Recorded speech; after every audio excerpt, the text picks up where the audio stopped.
Hi, welcome to this lesson on Euclidean geometry, polygons. Let's have a look at question 6.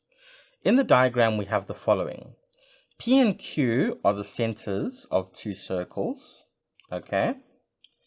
Then we are told that circle P has a radius of 3 centimeters and the circle Q has a radius of 5 centimeters. The two circles touch each other at a common point T, and AB is a common tangent to the circles. So immediately, before I even start the question, I'm going to use that information and see if I can put any additional information on. The fact that P and Q are the centers of the two circles, so this is a radius of 3, therefore that's a radius of 3 centimeters. Then this being a radius of 5 centimeters means that TQ here must be 5 centimeters as well. So I've got a total length of PQ, which is 8 centimeters. Okay? So I've exhausted all the information I can from there. Then circle P has radius, okay, so we've already used that as well. And the fact that they touch each other at a common point T, so we found the length PQ. The fact that AB is a common tangent tells us a lot as well. RP is a radius, so therefore this must be a 90-degree angle here. And similarly, this must be a 90-degree angle here. Okay, so determine the length of RS. Okay, so first of all, let's note some things down.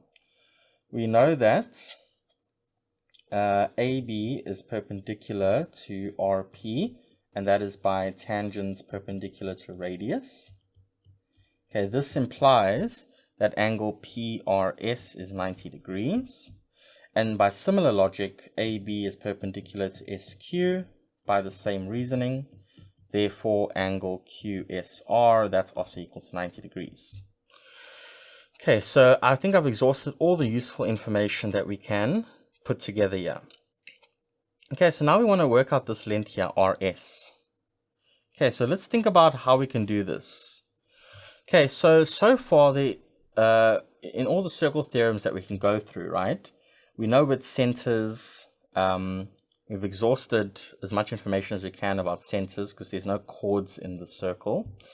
And there's no angle at center, it's twice angle at circumference here, so we can't use anything there. We did have tangents, and the only thing we've made use for tangents is that it's perpendicular to the radius.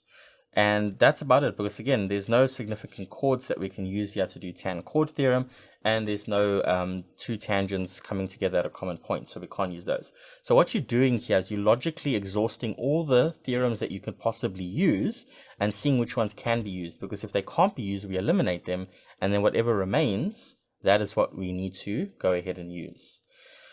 Okay, and then lastly, there are no cyclic quadrilaterals that we can see here, right? So therefore, we've exhausted every circle geometry theorem we can think of. So therefore, there's no necessarily circle theorem that we're going to use here. So now we go to our next checklist in geometry. What else haven't we used? Are there any type of quadrilaterals we can utilize here? Well, I see two 90 degrees here. Okay, so maybe I can get a rectangle or a rhombus or a parallelogram or something going on here, right? Now, there's nothing to indicate parallel lines yet. So what I'm going to do is I'm going to make a smart construction. Okay, so this is the following smart construction I'm going to make. I'm going to connect from P, the center, a line that is parallel to RS and then meets SQ. And I'm going to call that point N on my diagram. And I'm going to construct it in a way that it is parallel to RS.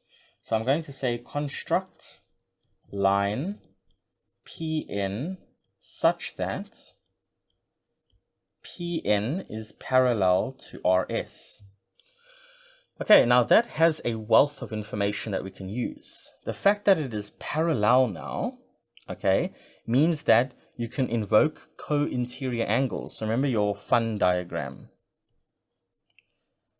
Okay, so your fun diagram showed you corresponding angles, co-interior angles, and alternate angles. So here we're going to use this U shape here and say that from R to S to N to P, so this U shape here, that this must also be 90 degrees. So your co-interior angles, right, must be supplementary. That's the result. They must be supplementary.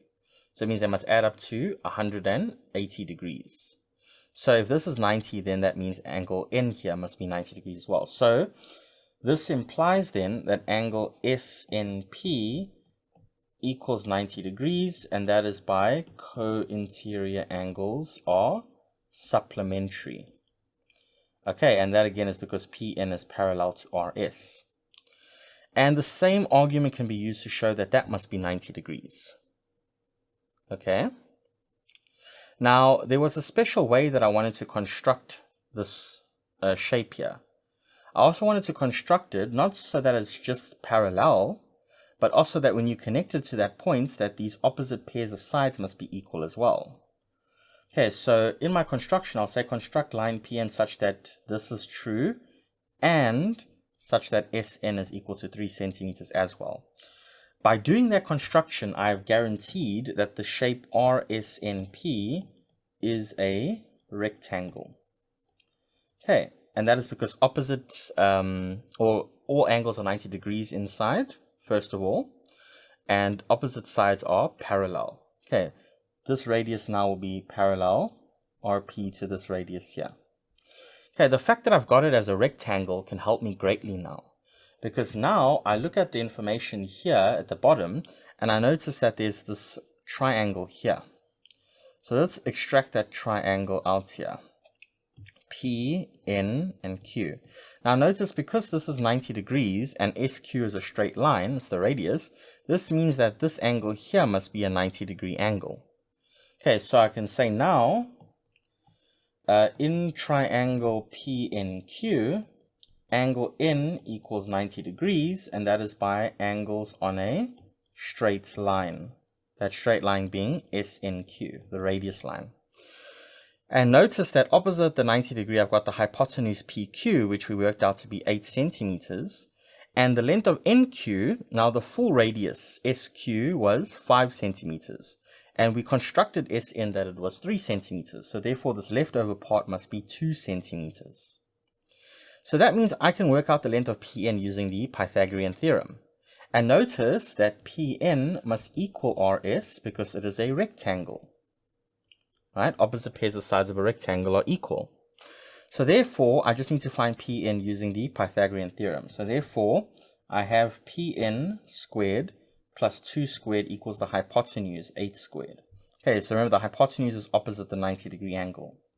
So therefore, Pn squared equals 8 squared, which is 64, minus 2 squared, which is 4. So the square, so equals to 60. So therefore, Pn must be the positive square root of 60. Okay, but remember Pn is equal to Rs, so it's positive square root 60, and you can simplify that further down if you wanted to, right? 60 is 4 times 15, so I wrote it like that because 4 is a perfect square, so you can bring it out and it becomes 2 root 15 centimeters. Okay, don't forget your units.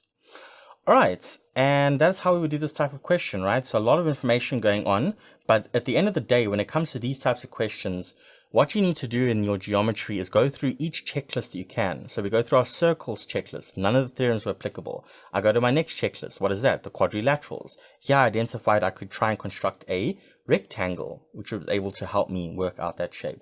If you couldn't identify any relevant quadrilateral, then you'd go on to triangles and so on. So you'll keep going through a checklist until something connects. Okay, that is the art of logic and deduction. You reason through elimination, and whatever is left over, that is what you need to use. Okay, awesome. I'll see you in the next one.